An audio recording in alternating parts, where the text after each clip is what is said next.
Hi, great day, great evening, great morning, whatever time of day it is. I'm glad to have you here. My name is Bernice Einswein. I'm the founder and owner of the Student Mentor Center. The Student Mentor Center is a mathematics academy that helps CSEC students master CSEC mathematics with proven engagement strategy. I think it's so important to make studying fun and make learning enjoyable, and for the least, make it impactful and effective where you're not scrambling the night before trying to recall facts. So, yes, my name is Bernice Einswein, and I want to speak more about active learning. Before we get into active learning, what I want to speak to is a little bit of background about me and why I'm such a strong advocate for active learning. So I would have received 9 distinctions in my CXC exams, in my CSEC exams, um, including mathematics and additional mathematics. At the Form 6 level, I did pure mathematics, applied mathematics, physics, chem, and I received 8 distinctions and 2 twos. And in addition to that, in my grade, I would have topped my grade in pure mathematics, applied mathematics, physics, chem, and let me just reference my certificates above. Oh, and I received the Model Best Family Award for overall performance at the CXC level. So that's kind of like where I'm getting this information from. This is what have worked for me, and this is definitely what I advocate for in my students as well. So let's get into it. What exactly is active recall and why is it so effective? So active recall basically means actively engaging yourself during the studying process. So it's testing yourself, which is why something I'll get into later, but past papers is so important. Active recall basically is actively recalling the information from your brain. And the reason why it's so effective, so usually in a test scenario, like they ask you, okay, define osmosis. You don't have any trigger or cue. So usually how persons study is that they rely on flashcards, or they just read their textbook highlight in pretty colors. Oh, I'm studying da da da da da. But that method, it relies on cueing your brain. So like obviously when you're in your textbook, when you're in your notebook, it has all these cues around you. So, over here I might have water, for osmosis. Over here I might have something like permeable membrane. So it don't have that in the exam. The exam is dry cut. What is osmosis? And so a lot of persons think that studying is putting information in your brain, but true studying is actually making sure that you know the information and knowing that you could recall it in an exam scenario without, thundering and being like, I know for sure I went through this, but I can't for some reason examine why I am not getting it. So now I'm going to go 5 ways that you can implement active recall in your studying. So the first way how you could implement active learning into your studying, especially for CSEC mathematics, and the first thing I want you to do is have a brain dump. So what is a brain dump? A brain dump is as soon as you finish class, or maybe in the evening. This is what I did when I was in school. Like I would have maths in the morning, and like after school, when school finishes, I took a notebook and I literally, every single thing I could have remembered from that class, I put it on that piece of paper. And by doing that, I got to see the gaps in my knowledge. Like, okay, I remember the formula for this, but I did not remember the formula for that. Because a lot of times when we're studying, we tend to study the same thing with the same effort. But for some things, you remember more than others. So, like, I may remember the formula for Pythagoras theorem differently from how I remember a different formula. So instead of spending equal amount of time studying the same amount the both formulas, why don't I allocate my efforts to studying this formula that I'm not too certain of? So a brain dump allows you to recognize the gaps that you have in your own memory. And that's supposed to be effective. So the first way to implement active recall in your studying is brain dump. So, and make it pretty if you want to, like the little circle, your little cloud. I used to be cloud queen. So yeah, so that's the first way you can activate active learning into your studying. The second way is, and it's very important that you print it. Print your syllabus. And I have a quick example right here. So this is a syllabus I had for biology. Can't believe I still have it wrong. And so I would, for every single syllabus, I would print through it, and I would go through and be like, okay, like for example, here is 1.2, objective 1.2 in section A says, classify organisms into taxonomic groups based on physical similarities. And then they have like the content and explanatory notes. So you have to ask yourself, because remember, you are going into the exam. Your teacher is not going into exam.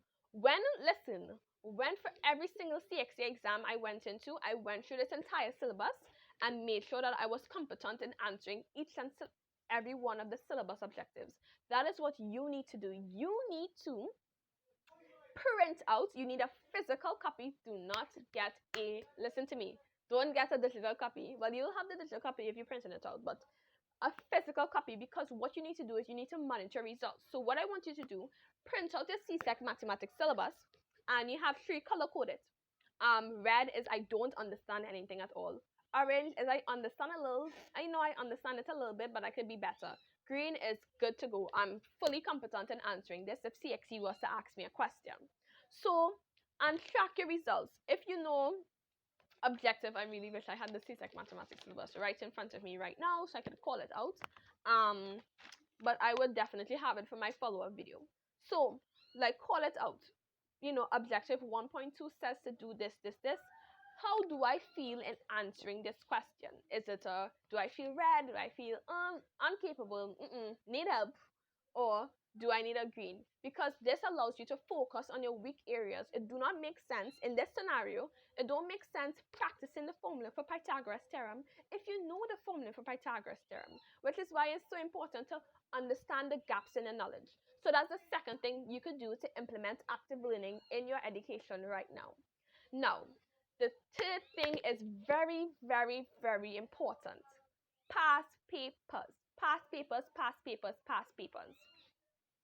So, I have a declaration to make. You're not doing a study session, or you're not involved in a study session unless it has past papers in it. I know, a bold statement to make, but I'm making it none regardless.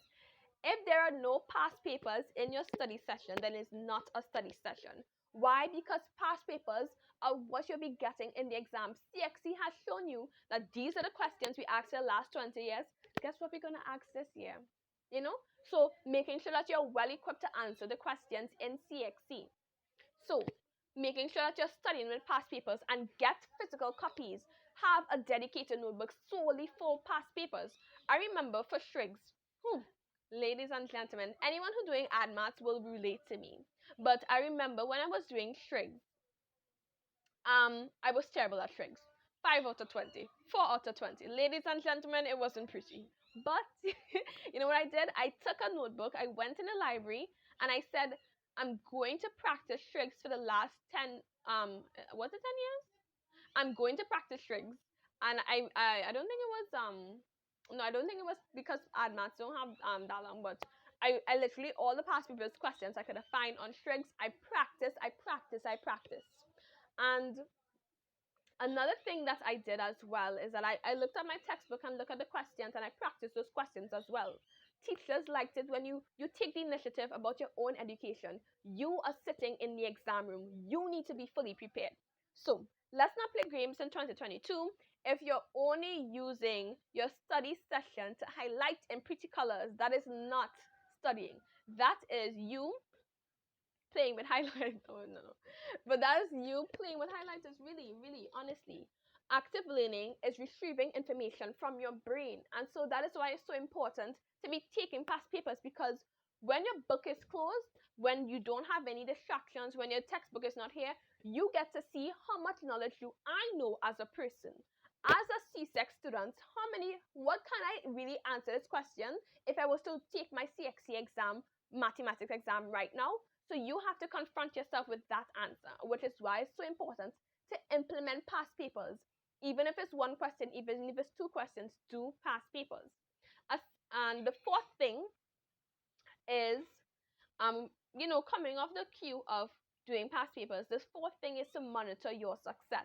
It's so important, and this is actually, if you read Atomic Habits, you will actually see it, where by monitoring your success, it actually gets you to engage in studying more, because you're seeing your progress. You're like, yeah, baby, I can see this. Like, I can do this. Like, I'm seeing myself getting better in mathematics. which is so important. Why you need to monitor your success.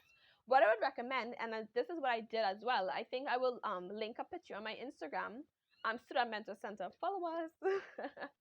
What I did is that I took a book, I wrote every single one of my objectives, and for every single one of my objectives, I put the answer as well. So for example, for mathematics, because it's question based, if objective 4.5 is saying, define sets or making sure that you're well equipped to answer question on sets, why don't you take all the CXC from the past 10 years, from the past 5 years, answer the past 5 years in sets questions, and see how you're progressing. And of course, once you have this tool, use your syllabus as a tool. Use your syllabus as a tool. CXC is giving you the blueprint on how to get a 1 in mathematics. Ladies and gentlemen, do not let this go over your head. No, but seriously, monitor your success and you'll see yourself, you'll feel better about mathematics, and you'll feel more confident, because I would say 25% of mathematics is literally feeling confident and feeling capable that you can answer the questions. How do you get confident and capable in answering questions? By doing questions and recognizing your mistakes. Another thing I do, and this is like an extra step, is that when I got a question wrong in mathematics, I wrote, why did I get it wrong? So was it because that I was so focused on, I learned this one way of solving the question that I totally ignored all the other ways that I could solve the question, and because of that I ran out of time. That means you have to work on your time management, because sometimes you're going to see pattern in your question answering, and I'll get in that into another video. And the fifth and final way how to implement active learning in CSEC mathematics right now is to replicate exam conditions. This is extremely important, and my students know this. They know that I time them, I don't play. It's all well and good to be competent and confident, and going into the mathematics exam, but at the same time it's an exam. An exam have time constraints. So get comfortable working within those time constraints, making sure that time yourself. Put yourself on your nice little table. Bring out your clear pencil case, girl. Period. And replicate the exam conditions, and this is how you deal as well with anxiety, because that's another thing that we don't take into consideration. How do we feel on the morning of exams? Are you nervous?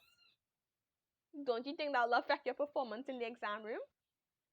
Exactly. So let's start taking all these things in consideration. So just to recap, I'm going to over ways in which you could implement active learning right now. First one, brain dump. Second one, print your syllabus. Third one, past papers. Fourth one, monitor your success. And fifth one, replicate exam conditions as much as possible. Now that brings us to the end of this video. Thank you so much for everyone who would have sat down and engaged with me. Don't forget to follow me on Instagram at the Student Mentor Center. Drop a like and subscribe, or comment if you need any additional questions. I'll be happy to answer them. And have a phenomenal day, everyone. Bye, and thank you.